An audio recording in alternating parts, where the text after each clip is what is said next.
Bonsoir chers amis followers de la chaîne YouTube Dakar Matin.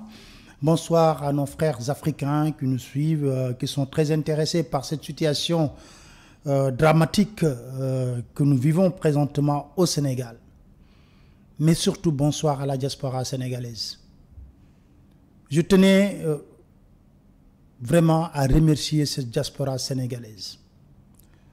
Votre détermination dans ce combat pour une société sénégalaise véritablement démocratique, avec une justice libre, la manifestation de la vérité sur les assassinats est exceptionnelle. Vous faites montre d'un engagement, d'une détermination sans faille. J'ai l'habitude de dire à des amis, la diaspora sénégalaise peut sauver notre pays, car vous portez très haut le message que les Sénégalais ici ont du mal à faire comprendre à beaucoup de nos amis ou frères africains. Vous abattez un travail exceptionnel et je vous exhorte à continuer, véritablement à continuer ce combat jusqu'au bout, car le triomphe est bientôt là et nous allons fêter ce triomphe qui n'a qu'un seul objectif, l'érection d'une société démocratique au Sénégal où on va respecter la séparation des pouvoirs, où la justice va travailler de manière indépendante, où on est fier d'être un citoyen sénégalais. Déjà, je ne parle pas de vos manifestations spontanées lors des visites de Macky Sall qui est devenu encombrant. Partout où il passe, le fait majeur à retenir, c'est des questions sécuritaires. Il a barricadé Ousmane Sonko ici à Dakar. À son arrivée à Paris, il a été barricadé par les CRS et la police française. Sa résidence a été barricadée. Il a été barricadé avec ses nervis. Malgré tout cela, spontanément, des Sénégalais ont manifesté devant la résidence.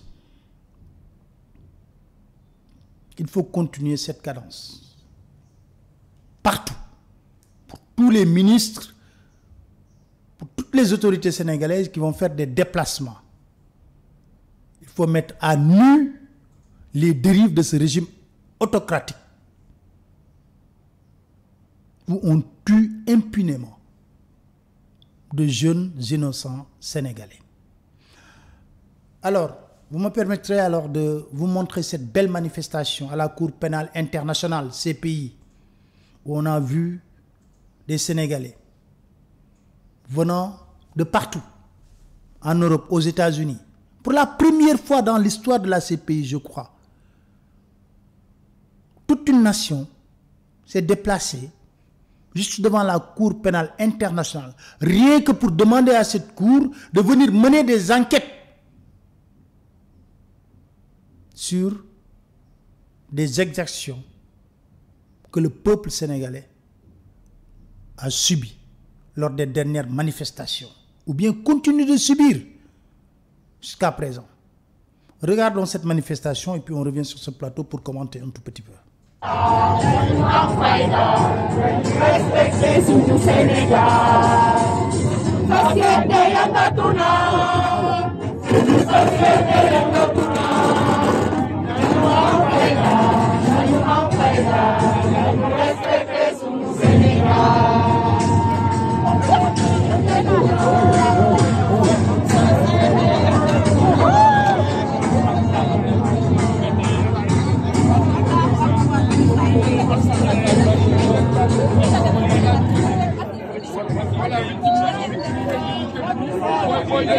victimes de Macky Sall.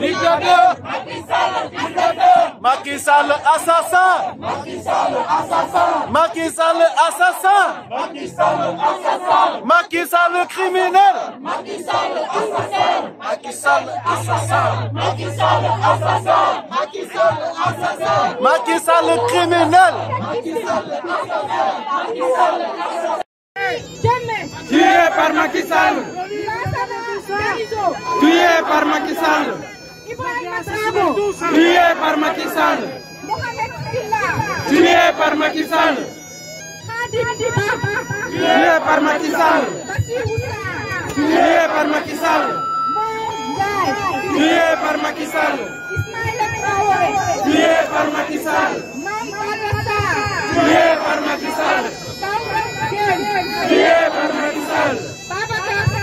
Tué par Macky Sall. Tué par Macky Sall. Tué par Macky Sall. Tué par Macky Sall. Souleymane Dafassa. Tué par Macky Sall. Sidia Diatta. Tué par Macky Sall. Oumar Sarr. Tué par Macky Sall. Ousmane Badjo. Tué par Macky Sall. Modou Bey. Tué par Macky Sall. Serigne Fallou.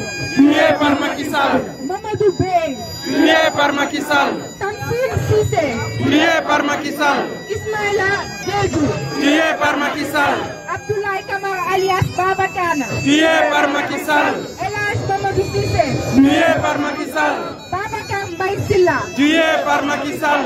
Et 4 autres corps non encore identifiés. Tué par Macky Sall. De Pikine. Tué par Macky Sall. Macky Sall assassin. Macky Sall assassin. Macky Sall assassin. Macky Sall assassin. Macky Sall assassin. Macky Sall assassin. Macky Sall assassin. L'acte qui a été posé par les Sénégalais est très symbolique, mais renseigne également sur le désespoir qui anime bon nombre de Sénégalais.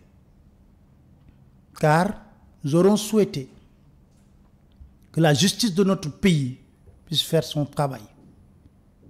Raison pour laquelle quand on reproche aux Sénégalais des histoires de Branco-Mania ou de quoi que ce soit, non, c'est un signe de désespoir.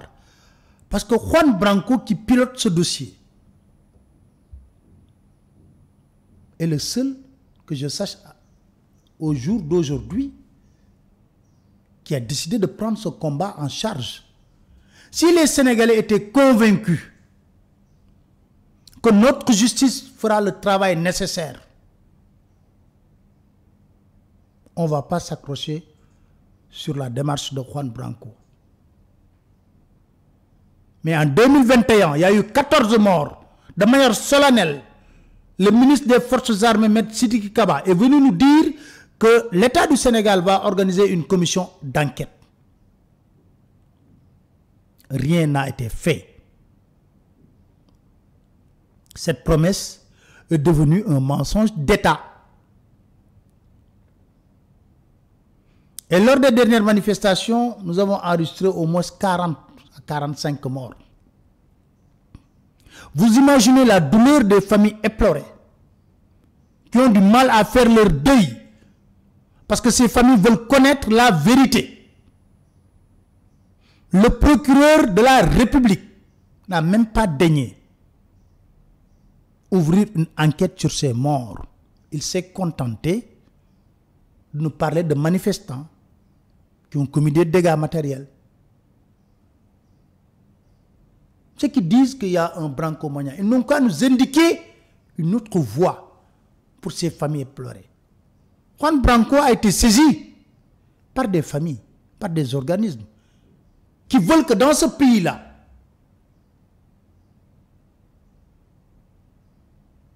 on ne peut pas tuer impunément des Sénégalais. Nous voulons la manifestation de la vérité. C'est pour cela que les Sénégalais s'accrochent à cette démarche de Juan Branco. Si d'autres personnes ont d'autres voies à nous suggérer, nous sommes preneurs. Mais aucun Sénégalais n'a confiance à sa justice aujourd'hui. Voilà la triste réalité. Et comme de ridicule, on nous faisait croire que Juan Branco fait des fanfaronnades, des enfantillages, il est ridicule. Mais depuis sa sortie, très méthodique, qu'est-ce que l'on constate? Que les autorités étatiques du Sénégal sont sur tous les plateaux imaginables pour essayer de discréditer cette démarche ou bien de l'attaquer. Si tant est de croire que Juan Branco est dans des enfantillages, un homme responsable, un État n'accorde pas de crédit à des enfantillages. Mais ne soyons pas pressés et les choses venir. Mais c'est là aussi, là où j'interpelle la communauté internationale. Vous constatez partout que le président du Sénégal est devenu un autre encombrant. Si Macky Sall doit se rendre dans un pays aujourd'hui, le premier souci de ce pays, c'est de renforcer sa sécurité. Le premier souci de ce pays, c'est de le protéger. Lui-même, il amène des nervis. On en a vu en France. Mais vous devez vous poser une question qui est simple. Qu'est-ce qui se passe réellement? Mais c'est le mutisme. On va attendre que ce pays bascule pour jouer les sapeurs-pompiers. Et particulièrement la France. Les Sénégalais ont le sentiment que la France est plongée dans un mutisme complice et son silence est également complice. C'est un soutien tacite pour le président Macky Sall. On comprend parfaitement la stratégie de la France. D'ailleurs, des Français qui veulent véritablement le changement de paradigme dans les relations internationales entre la France et certains pays africains parlent. Nous allons regarder ce député français qui avait asséné des vérités qui sont toujours d'actualité. Écoutons-le. Vous avez humilié les peuples d'Afrique de l'Ouest. Vos indignations démocratiques à géométrie variable ont épuisé les peuples et ont fragilisé leur envie de démocratie. Pourquoi, après la mort d'Idriss Déby au Tchad, vous êtes-vous empressé d'adouber son fils lors d'un coup d'État constitutionnel? Pourquoi le coup d'État en Guinée qui a remplacé le président Alpha Condé par un ancien soldat de la Légion étrangère française, le lieutenant-colonel Doumbaya, n'a été condamné que du bout des lèvres par la France? Sans parler du troisième mandat inconstitutionnel d'Alassane Ouattara en Côte d'Ivoire, votre complice de toujours. Pourquoi seul le coup d'État au Mali a été sanctionné par la CEDEAO? Ce blocus ajoute de l'huile sur le feu et ne fait souffrir que la population. Pourquoi le président Macron se permet de convoquer, c'était l'expression employée, les chefs d'État du G5 Sahel au sommet de Pau le 13 janvier 2020 pour les obliger à prêter à nouveau allégeance à la France? Pourquoi refusez-vous de valider l'enquête des Nations Unies sur les bombardements par l'armée française à Bounti, au Mali, le 3 janvier 2021, qui a fait une vingtaine de morts dans un rassemblement qui n'était vraisemblablement qu'un mariage? Sans compter le double jeu de la France au Mali, du fait de son soutien implicite au mouvement rebelle du nord du Mali et dernièrement le mouvement national de libération d'Azawad. Du fait également de la promotion acharnée de l'accord d'Alger, rédigé sans le peuple malien, qui ne correspond en rien à ses aspirations et qui menace l'intégrité territoriale du Mali. Et évidemment, je ne parle même pas du franc CFA et de son avatar, l'ECO, cet instrument de domination monétaire de la France dans la région. Face au blocage des voies démocratiques, il semble que pour beaucoup, l'envie d'indépendance et de souveraineté a remplacé le désir de démocratie. C'est un changement majeur qui bouleverse les dynamiques au Sahel. Évidemment, pour nous, élus démocratiques, moins fragiles que celles de ces États, l'inversion des priorités entre souveraineté et démocratie nous dérange au plus haut point. Mais il faut reconnaître qu'au Sahel, dans une zone où les entreprises françaises sont très influentes, où l'on paie en francs CFA et où les autocrates sont validés par Paris, la notion d'indépendance, la notion de souveraineté prend souvent la forme de défiance envers Paris. Une défiance renforcée par l'insécurité qui ne recule pas. Pour preuve, il y a 9 ans, au début de l'opération militaire française, les djihadistes et autres entrepreneurs de violence étaient présents sur 10% du territoire, alors qu'aujourd'hui, près de 90% du territoire malien est classé en zone dangereuse. Outre les 59 militaires français tués auxquels nous devons rendre hommage pour leur engagement, il faut rappeler...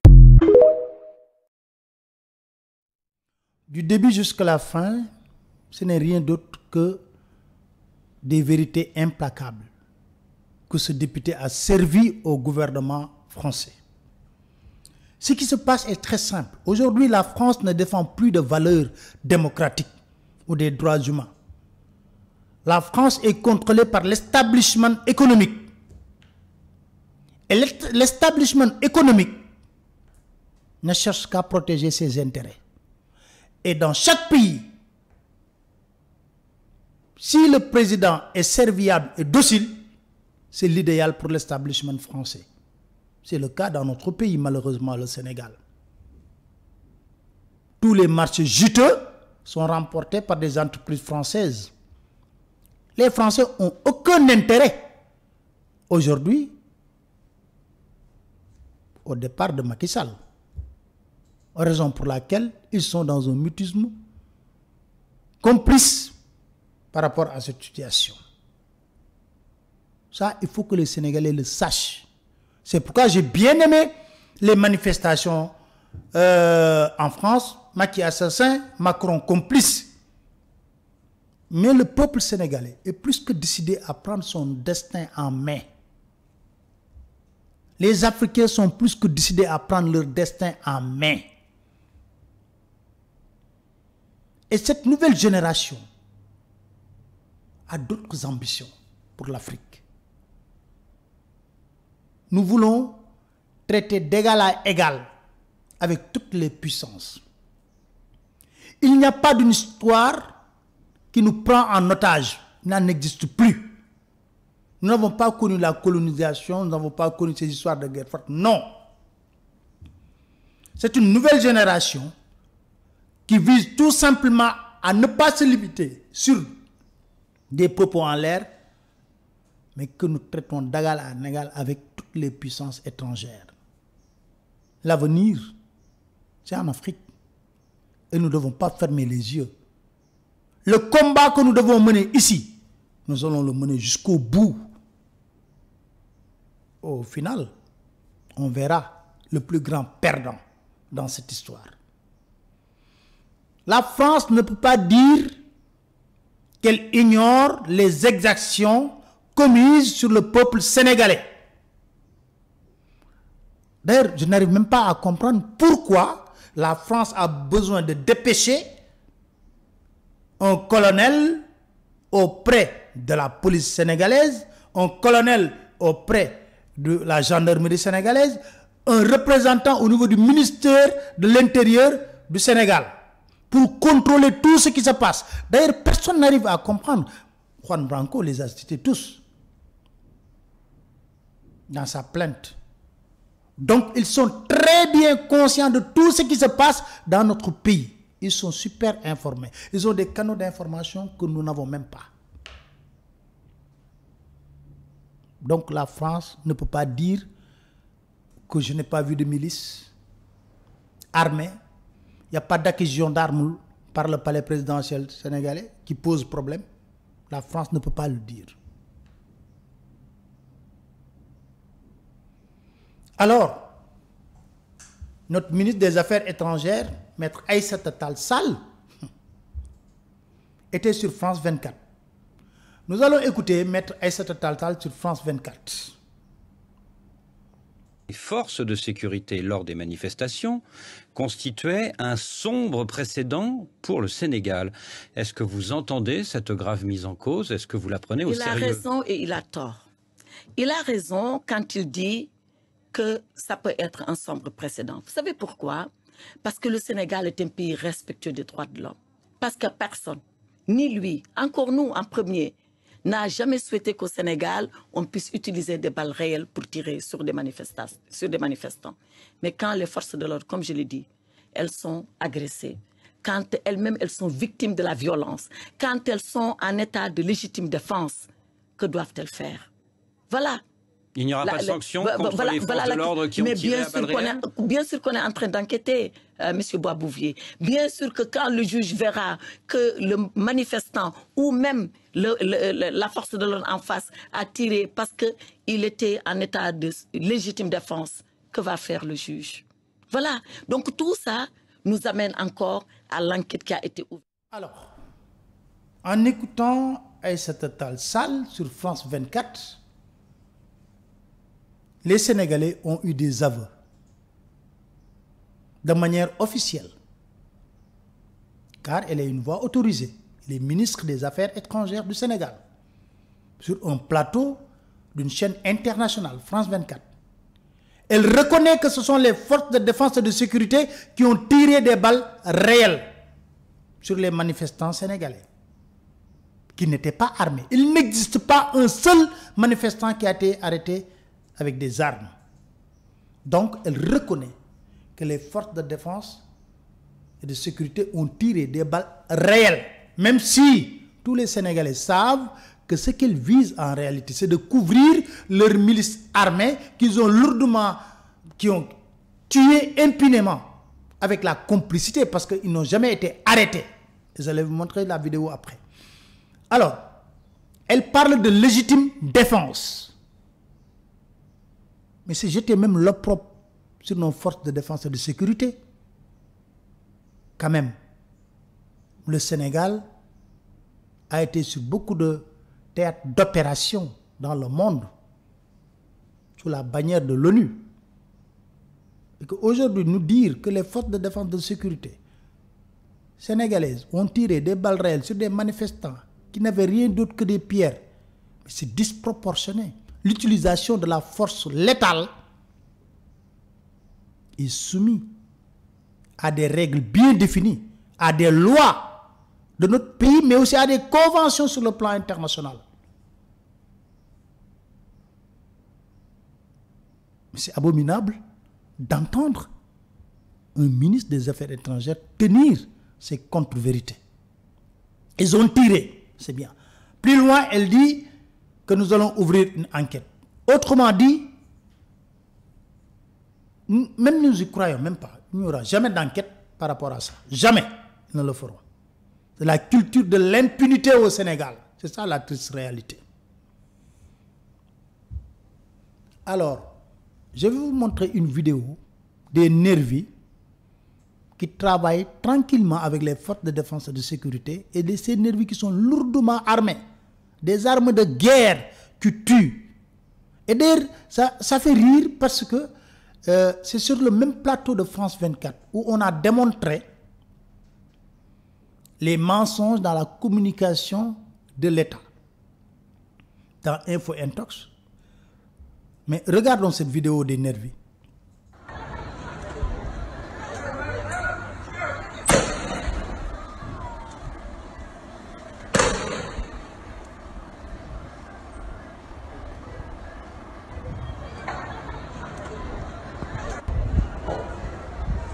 gaa yi la gis de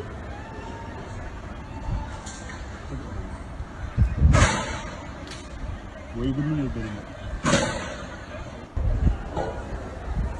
gaa yi la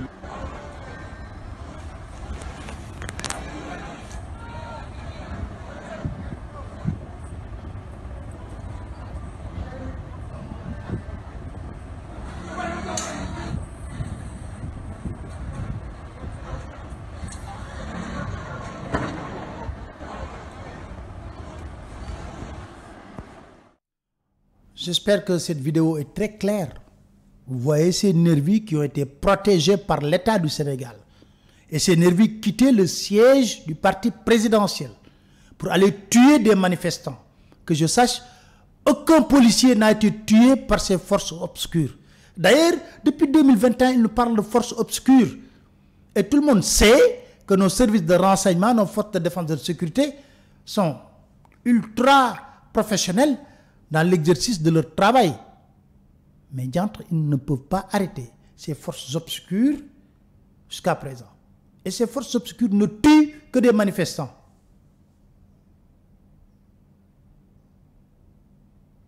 Alors, comment l'ONU va réagir maintenant s'il voit que les forces de défense et de sécurité tuent des Sénégalais dans des manifestations?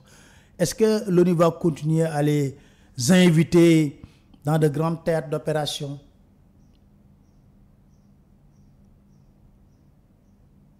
On l'a entendu également dire qu'elle soutient la candidature de Macky Sall pour un 3e mandat. Mais je vais vous diffuser la vidéo de la même personne, Aïssata Tall Sall, qui nous disait en 2016, lors du référendum où Macky Sall lui-même s'engageait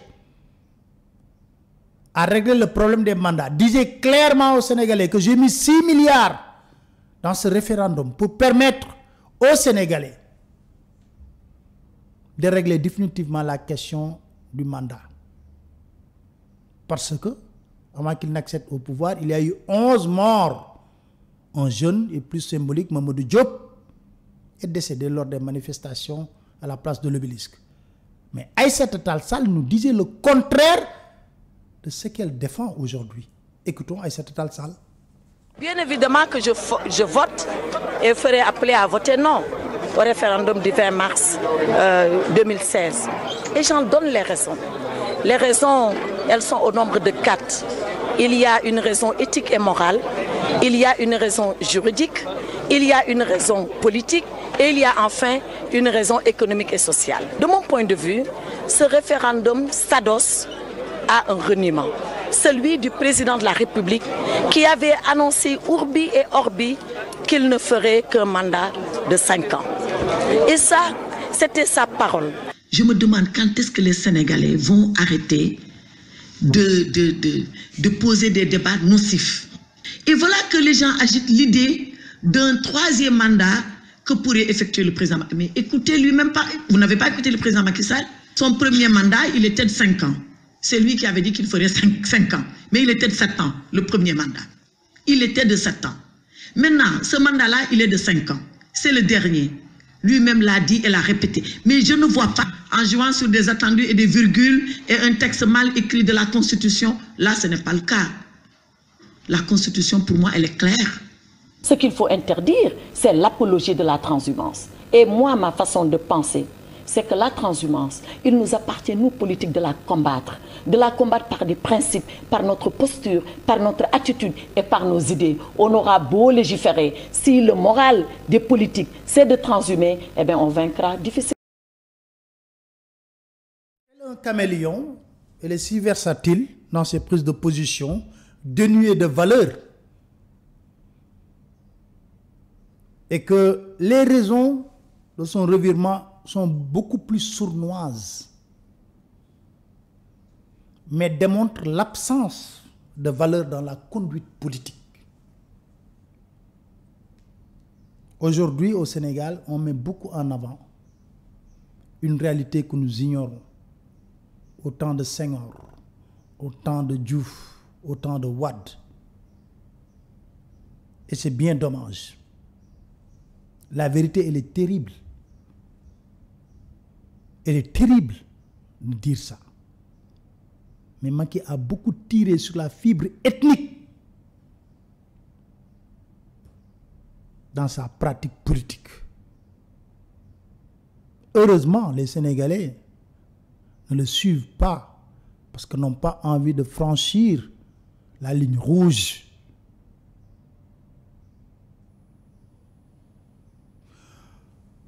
Et pour parler d'absence de valeur, vous allez entendre Macky Sall vous parler de dialogue politique. En réalité, ce n'était pas un dialogue politique. C'est un deal politique entre une classe politique qui n'avait qu'un seul objectif, légitimer la 3e candidature de Macky Sall, mais éliminer Ousmane Sonko en filigrane. Le deal était simple. Macky les appelle pour leur dire ce gosse que vous voyez risque de nous amener tous à la retraite. Maintenant, le deal que je vous propose est très simple. Je vous avais éjecté du jeu politique. Maintenant, si on ne fait pas bloc contre le jeune Ousmane Sonko, les sondages sont clairs, nets et précis. Il risque même de gagner une élection présidentielle au premier tour ici au Sénégal. Je vais vous réintégrer. Il n'y a pas de souci, je vais le faire. En retour, vous ne prononcez pas sur ma candidature et vous laissez ça au Conseil constitutionnel. Tout en sachant que le Conseil constitutionnel, il n'existe pas au Sénégal un seul juge qui ose dire à Macky Sall, je ne suis pas d'accord. Les textes ne disent pas ça. Vous n'avez pas le droit d'être candidat. Il n'en existe pas. Voilà le deal. Et le deal a été fait.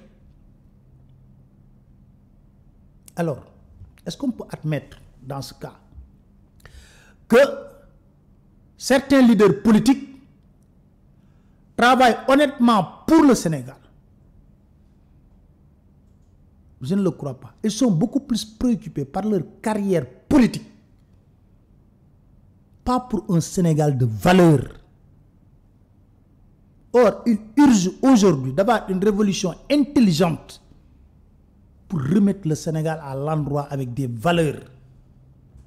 Mais chacun est dans des calculs d'épicier pour sa carrière politique. C'est triste, mais c'est ça la réalité. Autre réalité. On a mobilisé des milliards, des consultants, des juges gracieusement payés pour nous faire croire à la CREI. Aujourd'hui, c'est acté qu'on va vers une révision du procès de Karim Wade. Mais ce sont les juges qui doivent être dans leurs petits souliers. Je suis désolé. J'ai toujours dit que quand des hommes politiques sont prêts à faire des compromissions pour leurs intérêts crypto-personnels, ils sacrifient des juges. Aujourd'hui, voilà l'exemple parfait. On vient d'acter la révision du procès de Karim Wade, une manière de dire aux juges, vous là, tout ce que vous avez fait, mettez ça dans la poubelle. On recommence à zéro. Peut-être eux aussi, ils vont trouver leur compte, parce qu'ils seront encore de nouveau gracieusement payés.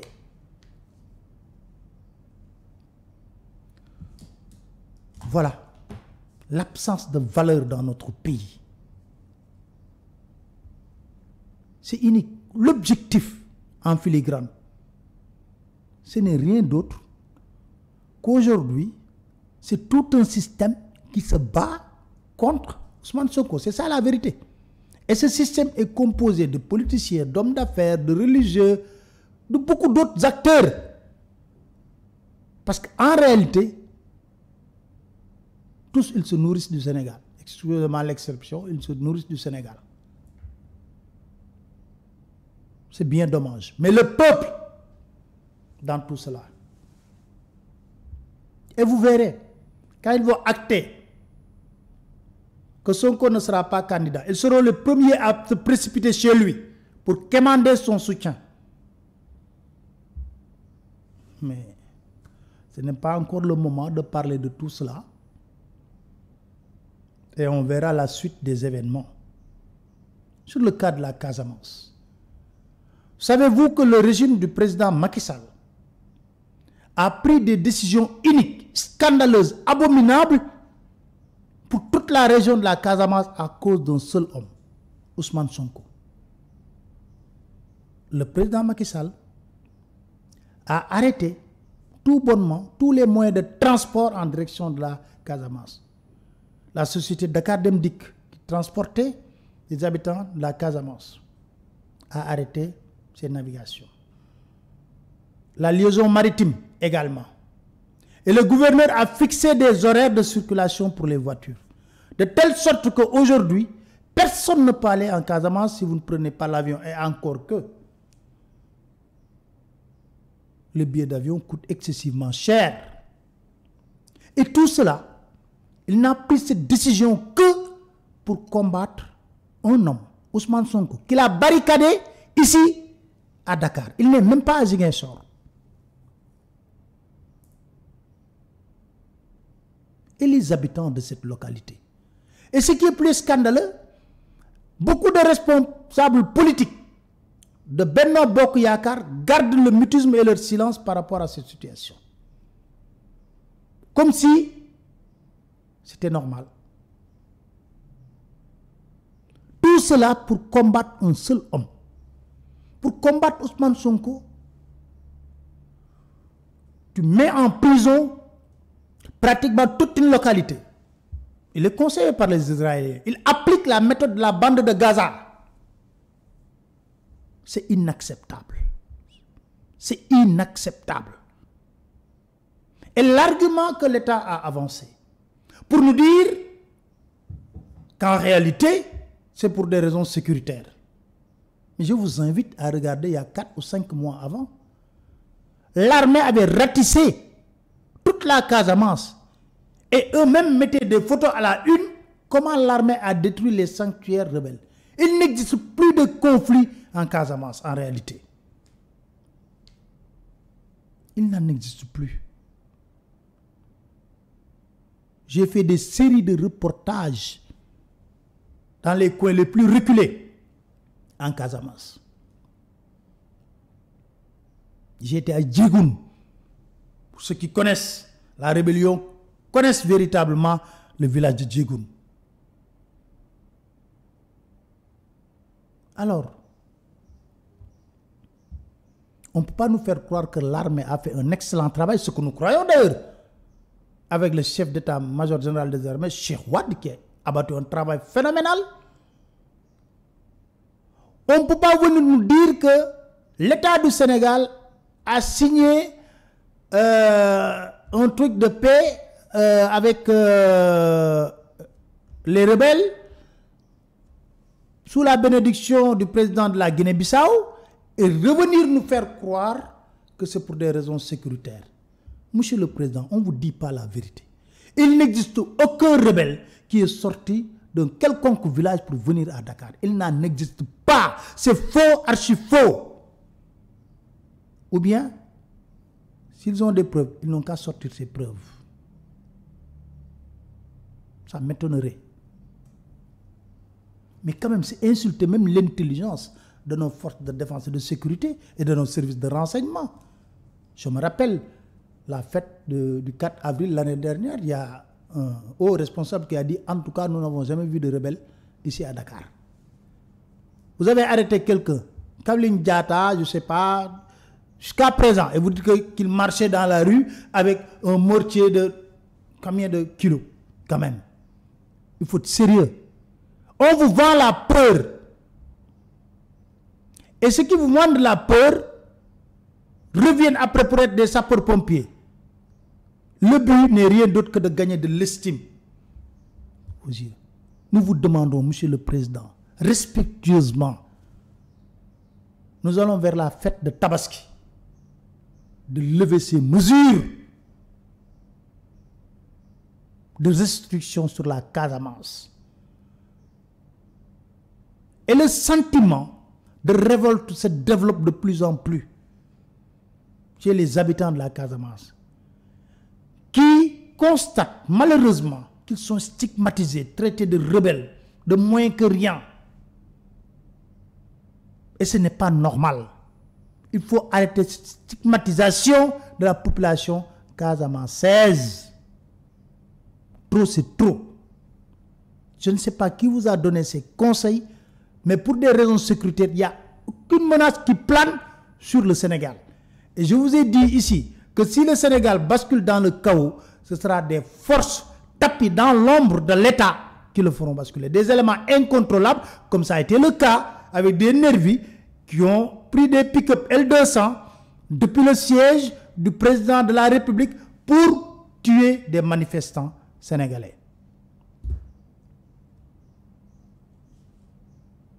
Comment on peut signer des accords de paix et revenir nous dire qu'il n'y a aucune crise en Casamance? La preuve, ici à Dakar, on brûle des bus, mais les bus de Dakar Demdik en Casamance n'ont jamais été attaqués. Je suis désolé, ils n'ont jamais été attaqués. Donc Dakar Demdik n'a aucune raison d'arrêter le trafic. C'est triste. Mais on continue cette stigmatisation. Et j'aimerais bien lancer un message aux Casamançais.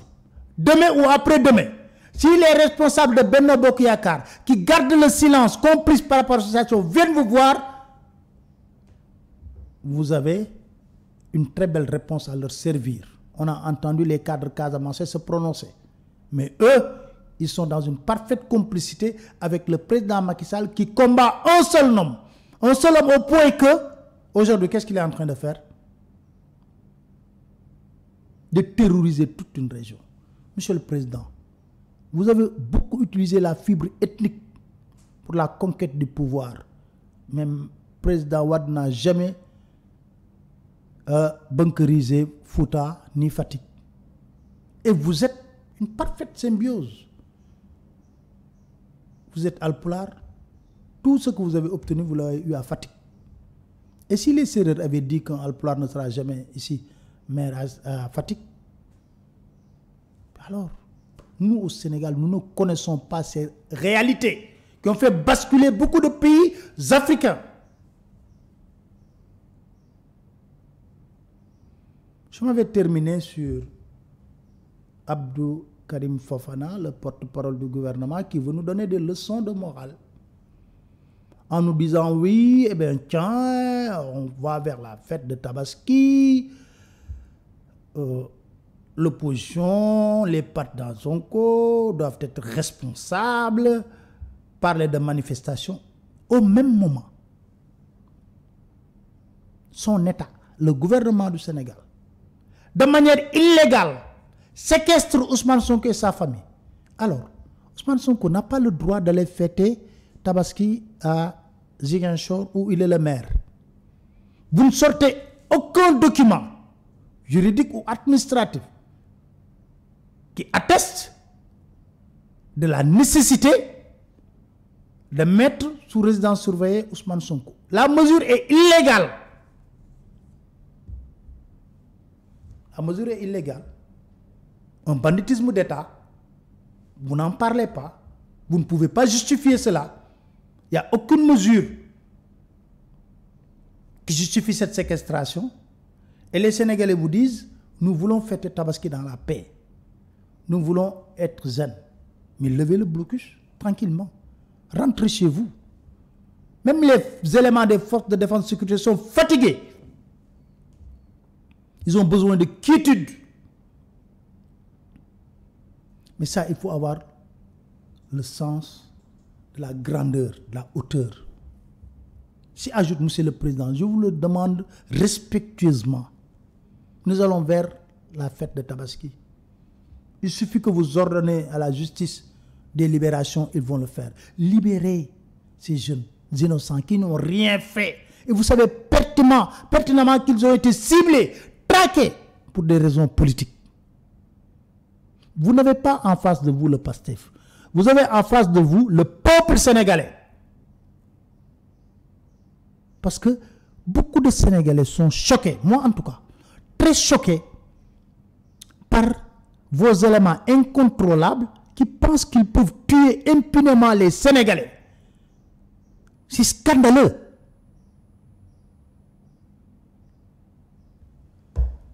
Monsieur le Président, je vous le demande gentiment, comme vous me demandez aussi, gentiment, je vous le demande gentiment, respectueusement, faites un effort.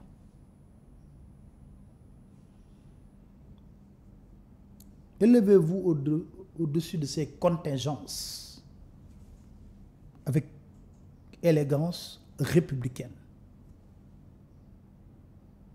Républicaine, voilà. Mettez-vous au-dessus de tout cela. Je vous remercie, chers followers de la chaîne YouTube Dakar Matin. Continuez à vous abonner sur la chaîne. Merci aussi aux personnes qui ont souscrit pour la chaîne, qui font partie de la communauté de Dakar Matin. Mais également, je vous exhorte, parce qu'aujourd'hui, on est dans la phase d'éveil de conscience. Hein. Tous les moyens sont bons. Et puis, continuez à vous abonner sur la chaîne TikTok de Dakar Matin. Là-bas également, je vais commencer à faire des lives pour parler à tout le monde. Et puis, je vous donne rendez-vous très prochainement sur la situation de notre pays et ce qui se passe. Merci et à très bientôt.